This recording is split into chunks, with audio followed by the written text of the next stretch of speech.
lá. Mas eu falei para vocês que não era só o indeferimento inicial. O magistrado também pode julgar liminarmente improcedente o pedido do autor. E esse julgamento liminar de improcedência, as hipóteses que vão permitir, estão elencadas aonde? No artigo 332, tá? Primeira regra, as causas, só vai poder haver julgamento liminar de improcedência para as causas que dispensem a fase instrutória. Lembra que eu falei para vocês que seria importante? Porque causa que dispensa a fase instrutória significa dizer que é uma causa, né, que se prova apenas com documentos. Não há dilação probatória. E causa que se prova com documentos, regra geral, é matéria de direito. Não é matéria fática. Matéria fática eu preciso demonstrar, né? A matéria de direito eu provo com documentos. Pensem, por exemplo, num reajuste previdenciário. O que eu tenho que provar? Eu tenho que provar que houve o índice de reajuste, a minha carta de concessão para dizer que naquela época eu já tinha, né, o benefício concedido e mostrar o meu valor atual. Ou seja, não bate. Né? A memória de cálculo apresentando a incidência daquele reajuste ao valor do meu benefício, acabou. A matéria está aprovada, tá? Então, só vai ser possível julgamento liminar de improcedência nas causas que dispensem a fase instrutória, tá? Então, aquele processo é uma causa que dispensa a fase instrutória. Ótimo. Agora, deixa eu ver o pedido do autor. Esse pedido do autor, se ele estiver contrário, tá? Ou seja, indo de encontro, a súmula do STF ou do STJ, tá? Deixa eu pegar a caneta aqui. Súmula do STJ ou do STF acordam em julgamento de recursos repetitivos. Que recursos repetitivos são esses? É o recurso extraordinário e o recurso... Gente, escrever com mouse não é muito fácil não, tá? E o recurso especial, que a gente chama de RESP e de RE, tá? Esses são os recursos repetitivos. Entendimento firmado em RDR e IAC, súmula de Tribunal de Justiça sobre direito local. Então, se eu tenho uma súmula do Tribunal de Justiça sobre um direito municipal ou estadual, eu tenho que respeitar. Se o meu pedido vai contrário a essa súmula, o magistrado a minha questão dispensa a fase instrutória, o magistrado pode dispensar a citação do réu e julgar liminarmente improcedente. Os recursos repetitivos, RE e RESP, recurso extraordinário e recurso especial, e o IRDR-IAC, incidente de resolução de demandas repetitivas e incidente de assunção de competência, esses três aqui, isso aqui, ó, eles formam o que a doutrina convencionou a chamar de microsistema, não dá para escrever isso aqui não, gente, microsistema de formação de precedentes vinculantes. O Código de 2015, ele trouxe uma força normativa a esses precedentes, tá? Isso quer dizer o quê? Que uma vez fixada uma tese pelo tribunal, todo mundo do Poder Judiciário, de órgão inferior e no mesmo órgão, tem que seguir aquela tese jurídica, tá? Porque eles formam um precedente vinculante, então eles obrigam a todos. Uma única decisão obriga a todos a seguir a tese jurídica fixada. Vocês vão estudar isso em Processo Civil 3. Aqui é só para vocês terem uma ideia do que seja. Então, se eu estou fazendo um pedido que é contrário, né, a questão que ficou fixada nesses institutos, nesses instrumentos que formam esse microsistema, o magistrado vai dispensar a citação do réu e vai julgar improcedente, tá? Além dessas situações, qual outro caso que autoriza o julgador a julgar liminarmente improcedente? Decadência e prescrição, tá? Tanto na decadência quanto na prescrição, se elas estiverem presentes, o magistrado vai julgar de imediato liminarmente improcedente. Por que ele vai julgar improcedente? Porque ele não pode sequer entrar no mérito. Uma, porque ela perdeu o direito à pretensão. A prescrição é a perda da pretensão. E outra, porque ela perdeu o próprio direito. Ela não tem mais o direito, que é a decadência, tá? E aí, nesses casos, qual é o procedimento? o magistrado dispensa a citação do réu e julga, tá? Se o autor recorrer, que é a apelação, o magistrado pode exercer o juízo de retratação, excepcionalmente, tá? Se ele exercer o juízo de retratação, aquela sentença que foi proferida por ele de improcedência, ela deixa de existir e ele cita o réu para o réu se defender no processo. Aí começa do zero. Agora, se o autor não recorrer, né, se o juiz não exercer o juízo de retratação, o que acontece? Ele vai mandar citar o réu para que o réu possa se defender no recurso. Tá? E se, porventura, o autor não recorrer, beleza, ele vai esperar passar o trânsito em julgado e vai intimar o réu sobre o trânsito em julgado. Só que, se o trânsito em julgado no indeferimento liminar é um trânsito em julgado formal, porque é só naquele processo, no caso de julgamento de improcedência, a coisa julgada aqui é material. A matéria foi julgada. O mérito foi enfrentado, tá? O juiz julgou improcedente. Então, percebam que eu tenho dois pressupostos processuais negativos distintos. No caso de indeferimento, se o autor der caso a 3 vezes o indeferimento, o réu pode alegar a perempção na 4ª vez. E aqui, a primeira vez que foi julgado, quando o réu toma ciência, se o autor vier a demandar de novo, o réu vai alegar um outro pressuposto processual negativo, qual seja a coisa julgada, material. A matéria foi julgada, ok? Artigo 241, tá lá.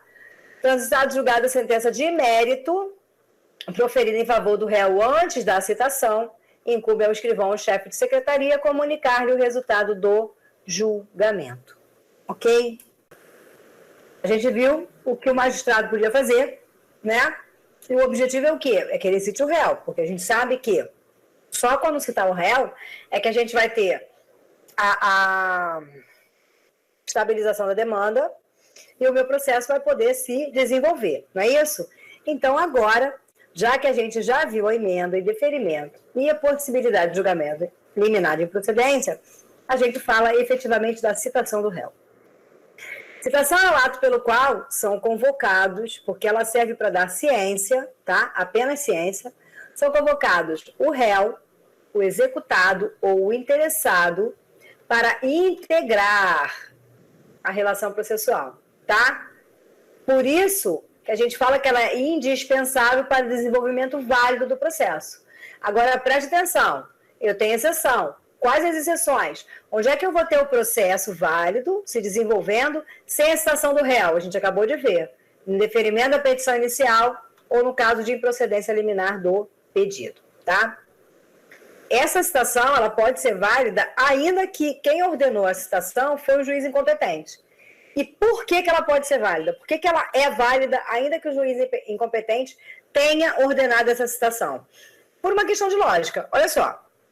Nós já falamos, vocês viram isso lá em TGP, que um ato processual, para ser nulo, ele precisa ser decretado por decisão judicial, causar prejuízo. Por quê? Porque se não tiver prejuízo, e se ele tiver alcançado a finalidade dele, ele é válido, certo? Qual é a finalidade da citação? Dar ciência ao réu, ao executado ou interessado, para quê? Para que ele querendo se defenda. Se o juízo incompetente determinou a citação, se esse réu foi citado, ele tomou ciência? Tomou. Então, eu não vou invalidar um ato que alcançou a sua finalidade porque quem ordenou foi o juiz incompetente. Aquela citação é plenamente válida, tá? Até porque vocês viram em TGP o seguinte, está lá no artigo 64, parágrafo 4º, se eu não me engano. Os atos de um juízo incompetente praticado, eles não vão ser declarados nulos necessariamente. O juízo competente, quando apreciar o processo, se ele entender que ele praticaria os mesmos atos, ele segue o processo de onde parou, tá? Simples assim. Então, uma outra situação também que valida a citação é o comparecimento espontâneo do réu. Se ele comparece espontaneamente ao processo, ou ele vai ao cartório, ou ele vai numa audiência, ele supre a falta, tá? Ou a nulidade da citação. E aí, dependendo do momento que ele apareça, a partir daquela data, né, começa a contar o prazo para ele apresentar a defesa, tá bom? Quanto à prescrição e à decadência, o que a citação faz? A gente tem a questão da interrupção da prescrição e da decadência. Então, essa interrupção, o que diz o código? O que diz a lei? Que ela é operada no momento em que o magistrado despacha ordenando a citação. É o despacho liminar positivo. No momento em que o magistrado fala cite-se o réu, essa interrupção ocorre. Então, digamos que eu ajuizei a demanda faltando 2 dias para prescrever. E levou 1 mês para o magistrado despachar mandando citar o réu. Se eu olhar para a data do despacho do magistrado, significa dizer que o meu direito está prescrito. Certo? E aí, o que a lei fala? Olha, a interrupção vai se operar no momento que o juiz despachar, mas ela retroage à data da propositura da ação. Então, na verdade, o momento de interrupção vai ser o quê? 2 dias antes do prazo prescricional. Foi no dia que eu demandei, no dia que eu distribuí a minha petição, tá? Aí, vamos dizer que eu coloquei nessa petição um endereço e quando o réu foi ser citado, ele mudou, ele não está mais naquele endereço. Nesse momento, eu, enquanto autora, vou ser intimada para providenciar um novo endereço para citar o réu. Perceba, se eu não providenciar meios para citar o réu num prazo de 10 dias, e esses 10 dias são úteis porque é um prazo processual, essa interrupção, tá? Ela deixa de ser aplicada. Se eu der causa ao atraso da citação. Agora, apresentei novo endereço, ou pedi ao magistrado para oficiar os órgãos, né? SEDAI, Light, etc., para tentar localizar o novo endereço do réu. E ele está demorando 6 meses lá, não vou ter problema nenhum com isso, porque a demora não foi dado causa por mim. Quem deu causa a essa demora foi o Poder Judiciário, então não pode imputar a mim um prejuízo ou uma consequência que eu não dei causa. Tá ok? A citação ela é feita, via de regra, na pessoa do réu. Até porque, quando eu cito a pessoa do réu, eu sei que ele se defendeu, eu sei que ele tomou ciência. Então, olha só, quando eu falo de citação, essa citação ela normalmente se dá por AR, aviso de recebimento pelos Correios, tá? Então, o Correio vai lá até o local que eu enderecei e vai entregar a citação para o réu. O réu vai assinar o AR. Ótimo, consigo identificar que o réu assinou. Por isso, a regra geral é pessoal. Entretanto, alguns réus no processo, eles não têm como eles assinarem, tá? Por exemplo, imagina uma ação de oferecimento de alimentos. O pai oferece alimentos para o filho que é menor. O filho não vai assinar a citação. O filho ele não tem como receber. Quem vai receber essa citação? O seu representante legal, que é exatamente a exceção, tá? Então, tanto o representante legal quanto o procurador do réu, do executado ou do interessado, poderão, como exceção à regra, receberem a citação. A citação pode ser feita na pessoa do representante legal ou do procurador do réu, tá?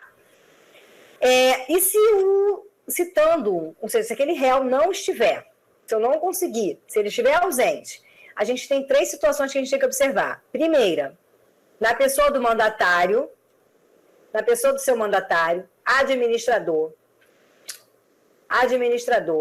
preposto ou gerente, dá uma raiva quando faz isso, preposto ou gerente, quando a ação se originar de atos por eles praticados.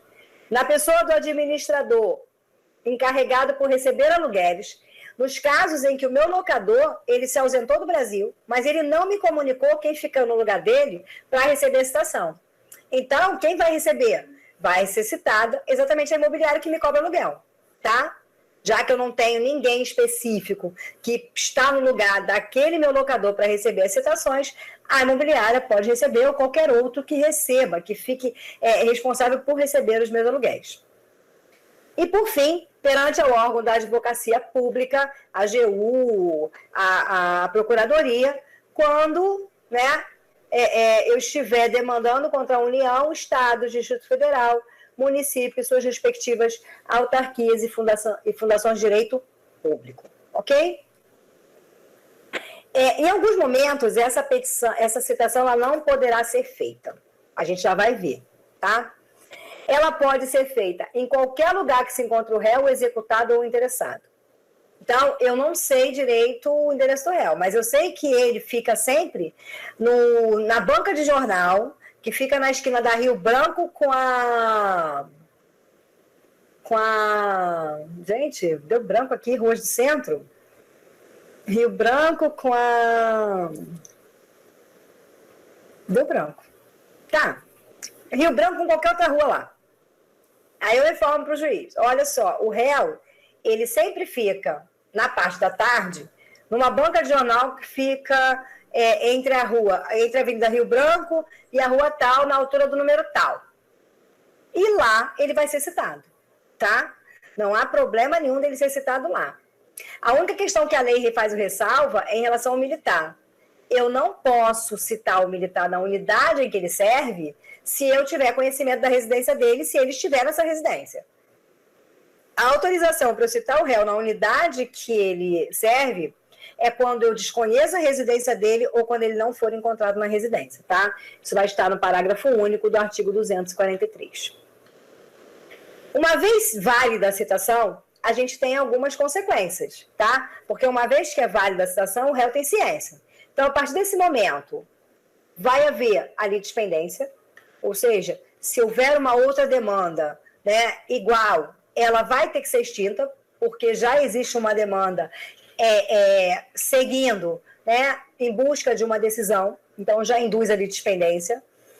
Torna litigiosa a coisa, isso quer dizer que não pode se desfazer do objeto daquela demanda, né? Se eu estou falando de um bem específico ou se eu estou falando de dívida, se o réu começar a se desfazer dos bens, ele pode incidir em fraude à execução, vocês vão estudar isso em processo civil 4, e constitui mora o devedor, ou seja, ele ali já sabe que ele vai responder por juros e atualização monetária, tá ok?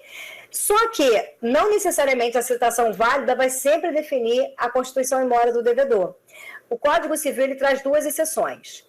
A primeira, né, diante do inadimplemento da obrigação, positiva e líquida, e aí, no momento em que ela vence, já constitui em mora o devedor, e nas obrigações provenientes de ato ilícito. No momento em que esse ato foi praticado, ele já fica constituído em mora, tá? Vamos lá. E aí, como eu falei, em algumas situações, a lei veda que a citação seja feita naquele momento, tá? Uma questão de respeito. Então, por exemplo, se você estiver participando de culto religioso, não vai poder ser citado naquele momento. Se for oficial de justiça, ele vai ter que esperar acabar o culto religioso para te citar. Então, galera, se o oficial de justiça estiver atrás de vocês, entra na igreja e reza. Mas torce para que esteja tendo missa, né? Porque se não tiver missa, não adianta. O culto religioso tem que estar acontecendo. Tá? É vedada a realização da citação de cônjuge, de companheiro, ou de qualquer parente do morto, consanguíneo ou afim, em linha reta, na linha colateral em segundo grau, no dia do falecimento, tá? Não apenas no dia, mas também nos 7 dias seguintes, que é o luto da pessoa, tá? É vedada a realização de citação de noivos, afinal de contas, né, os 3 dias seguintes ao casamento é o dia da festa, não dá para você acabar com a brincadeira dos noivos. De doente, enquanto grave o seu estado. E aqui é interessante chamar a atenção de vocês. Esse estado grave tem que ser temporário e tem que impedir aquele que ia ser citado de entender o ato citatório, tá? Mas temporário. Porque se essa gravidade ela perdurar, aí eu vou ter que considerar o réu incapaz ao ponto de nomear um curador especial para ele, para que possa receber a citação, porque eu não posso ficar de eterno esperando que ele melhore, tá? Então, ele vai ser declarado incapaz exatamente por esse motivo. E é interessante, porque quando uma outra situação que vai vedar é quando o oficial de justiça chega, né, para citar o réu, e ele identifica que o citando é mentalmente incapaz. Ou seja, não tem possibilidade de receber aquela citação, tanto nos casos de doença grave, como nos casos de mentalmente incapaz. E aí, o que o oficial tem que fazer? Ele vai descrever minuciosamente a situação e certificar aquela situação e encaminhar para o magistrado. Quando chega no magistrado, existem 2 situações. Se a família apresentar declaração médica atestando a incapacidade do citando, ótimo, é reconhecida a impossibilidade e aí o juiz nomeia o curador. Se ele não tiver curador, ele nomeia um curador especial. Agora, se a família não apresentar essa declaração, o magistrado vai nomear um médico exatamente para examinar o citando, para apresentar esse laudo para o magistrado, informando as condições desse citando, tá?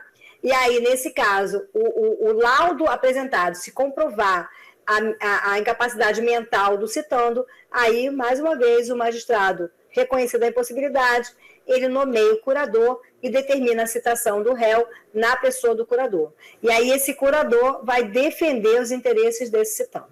Tá ok? Quais são as espécies de citação que nós temos? Mas antes de falar das espécies, vamos falar do mandado de citação, que é a ordem do juiz. Então, o mandado de citação, ele vai conter o nome, domicílio, residência do autor e do citando. Citando é o réu, tá? A finalidade da citação, o prazo para contestar, com a devida consequência, caso ele não conteste, tá? Ou se for para execução, o prazo para embargar. A sanção diante do descumprimento da ordem, a intimação, se for o caso, para comparecer à audiência de conciliação ou de mediação, já determinando dia e hora, perceba aqui, ó, a intimação, tá? A cópia da petição inicial, exatamente, ou do despacho ou da decisão da tutela provisória, para que a parte tenha conhecimento, a assinatura do escrivão ou do chefe de secretaria, né, que está fazendo aquela, está declarando que subscreve por ordem do juiz, tá ok? Vamos lá, espécies de citação. Eu tenho a citação pelo correio, que eu falei para vocês que é a regra, tá? Só que eu não vou poder citar pelo correio, né? A lei veda a citação pelo correio. Nos casos de ações de Estado, família não é pelo correio. Quando o citando for incapaz, quando o citando for pessoa de direito público, quando o citando residir em local não atendido pelos correios e quando o autor justificadamente a requerer de outra forma. O autor pode estar requerendo por oficial de justiça, por edital, e a gente vai ver quando é que pode ser por edital, tá? A gente tem a citação por oficial de justiça. O oficial de justiça leva o mandado de citação e entrega para o citando o mandado e a contrafé, que é a cópia da inicial, com exceção das ações de família que não tem contrafé, a gente já falou disso aqui. E aí ele pega a confirmação de recebimento pelo citando, ou se o citando se recusar a assinar, como ele tem fé pública, ele mesmo explica, né? Ele certifica de que o citando se negou a assinar, mas que ele foi dado como citado. E, por outro lado, o oficial de justiça também, ao procurar o citando, se ele perceber que esse citando ele está se esquivando de ser citado, se ele percebe isso, e aí é casuístico, é o próprio oficial que vai perceber, né? Ele pode pedir para um vizinho, para uma empregada, para uma mãe, né, para o porteiro, ele pode pedir que essas pessoas avisem para o réu que num determinado dia X, no horário Y, ele vai estar lá para citar o réu, tá? E aí, no dia que ele marcou, ele vai lá e chega lá. Se o réu não tiver, o réu vai ser dado como citado por hora certa, tá? E o que é isso? Na verdade, ele vai 2 vezes antes para poder certificar que o réu está se esquivando, tá? E quando ele cita por hora certa, eu ainda não tenho como afirmar categoricamente que o réu tomou ciência, nem do recado, nem da citação. Então, assim sendo, apesar de ser uma citação válida, ela é uma citação ficta, ou seja, uma ficção de citação, tá? E por esse motivo, quando há citação por hora certa, obrigatoriamente o magistrado vai nomear curador especial para defender os interesses do réu, porque ele não tem como afirmar categoricamente que o réu tomou ciência, tá? Uma outra espécie de citação é pelo cartório. O réu vai até o cartório e toma ciência no cartório da existência do processo. Por edital, e a citação por edital se dá em rede do computador e por jornal de grande circulação. E quando é que eu posso citar por edital? Quando for desconhecido ou incerto o próprio citando, eu estou numa festa, alguém começou a bagunça, então eu descrevo ele pela característica, mas não sei quem é. Então eu cito por edital. Quando for ignorado, incerto ou inacessível o lugar que se encontrar o citando, então se eu tenho um local de risco, eu posso citar por edital. E em outros casos que a lei, porventura, mencionar a permissão, tá? Para citar por edital, essa citação tem que vir a afirmação do autor de que não sabe onde é localizado o paradeiro do réu, ou uma certidão oficial informando a presença de uma das circunstâncias autorizadoras. Então, eu não sei o endereço. Eu peço para oficiar. Aí vem ofício da Light dizendo que não localizou. Vem ofício da SEG dizendo que não localizou. Então, eu tenho uma certidão oficial dizendo que o réu está em local incerto e não sabido. E aí eu posso requerer a citação por edital. A publicação do edital, ela vai ser feita na rede mundial de computadores, no sítio do respectivo tribunal e na plataforma digital do CNJ, tá? Que deve ser certificada nos autos. Toda publicação que der, os autos tem que constar nos autos, tá? Inclusive, essa citação por edital, ela pode ser publicada também em jornal local de ampla circulação, a depender da comarca que está, se é comarca pequena, se é comarca grande, tá ok? O magistrado vai determinar um prazo que pode variar entre 20 e 60 dias para aquela publicação. Ele pode determinar que seja publicado uma única vez, ou ele pode determinar que seja publicado 3 vezes no intervalo de dias. Então, ele pode falar assim, olha, cada 10 dias vai ser publicada no edital. Então, a citação vai ser publicada no dia hoje, espaça 10 dias, publica de novo, espaça mais 10, publica de novo, a critério do que o magistrado definir. Tá ok? E aí, uma vez findando esse prazo, o magistrado certifica a validade daquela citação, tá? É claro que, se houver, né, vai ser nomeado, porque a citação por edital também é uma citação ficta, é uma ficção, eu não tenho como asseverar que o camarada teve ciência, então é nomeado um curador especial nos casos em que o réu, porventura, não vir a responder à citação feita. E aí, como eu não tenho como asseverar, eu preciso nomear um curador para defender os interesses dele.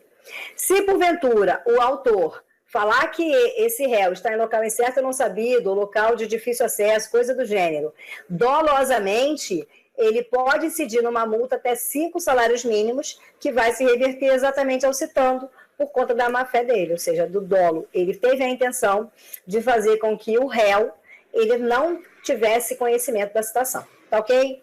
E uma outra forma de ser citado é por meio eletrônico, que é o que acontece com as grandes empresas e com as empresas públicas. As grandes empresas, hoje, tanto públicas quanto privadas, elas são obrigadas a manter um cadastro no tribunal, né? Um cadastro dos sistemas de autos eletrônicos. E aí, quando chega uma demanda com face delas, essa citação já é feita eletronicamente. Então, Light, SEDAI, Vivo, Claro, né, União, Estados, a Fazenda Pública de uma maneira geral, todos eles são citados por meio eletrônico, tá? E aí, citado o réu, a gente começa a ver qual vai ser o comportamento do réu, quais são as matérias de defesa, o que ele vai arguir, o que ele não vai arguir, como é que ele pode se comportar, mas isso é matéria da nossa próxima aula. E não poderia deixar de ser a mensagem final: não aguarde inspiração nem atenção de outras pessoas. Só você pode melhorar a sua vida. E eu gosto muito dessa imagem porque eu acho que tem tudo a ver, né? A gente carrega a pedra, mas só a gente sabe, né, o quanto aquele esforço ele vai fazer com que a gente chegue na linha de chegada, naquela meta que a gente tanto almeja. Tá ok, gente? Dúvidas? Beijo no coração de todos e até semana que vem, se Deus quiser.